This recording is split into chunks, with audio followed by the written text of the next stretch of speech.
zunächst zu. So ist es. Einen wüssten wir noch. Und einen ganz besonderen, der zweite Reservesieger der letzten Ponykörung. Golden Quest heißt er. 3-jährig. Ein super Pony auf der Körung schon bei der Preisspitze mit 73.000 € wurde er nach Kalifornien an Frau Mulvey versteigert, eine ganz treue Ponykundin hier im Westfälischen Pferdezentrum. Der herausragenden Ponyhexe dieser Heselteichs Golden Green, Empress Golden Moonlight, dann Going East, der Vater des Ghost, dieser Hengst vom Fleck weg, Publikumsliebling auf der Körung. Aus diesem Stammjahr auch Gandalf, Argeorges und so weiter und so weiter.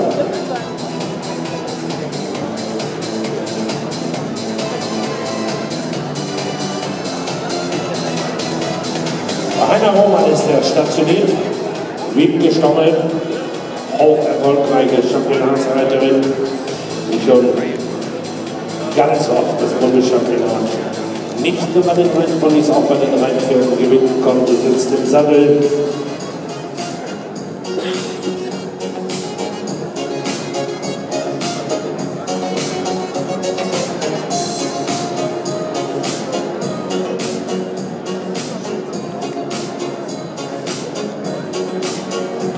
Die Vollschwester Golden Daydream war ja Bundeschampioness und Preisspitze mit 90.000 auf der Elite-Auktion.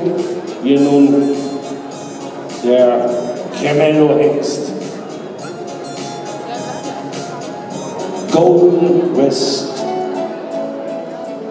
Sicherlich ein ganz besonderer junger Verarber auf dieser großartigen Station Roman in Mal, wo ja auch Dressmann und viele andere ihren Ursprung haben. Ponyzucht ja hier zu Hause, eine der bedeutendsten Stationen in unserem Zuchtgebiet. Wiebke Hartmann-Stommel, Golden West und viele Grüße an Melissa. Und auf geht's. Wir wünschen euch alles Gute. Vor allen Dingen, wenn dann die Westfalenwoche kommt und das Bundeschampionat, diesen tollen Ponyhengst. Dankeschön.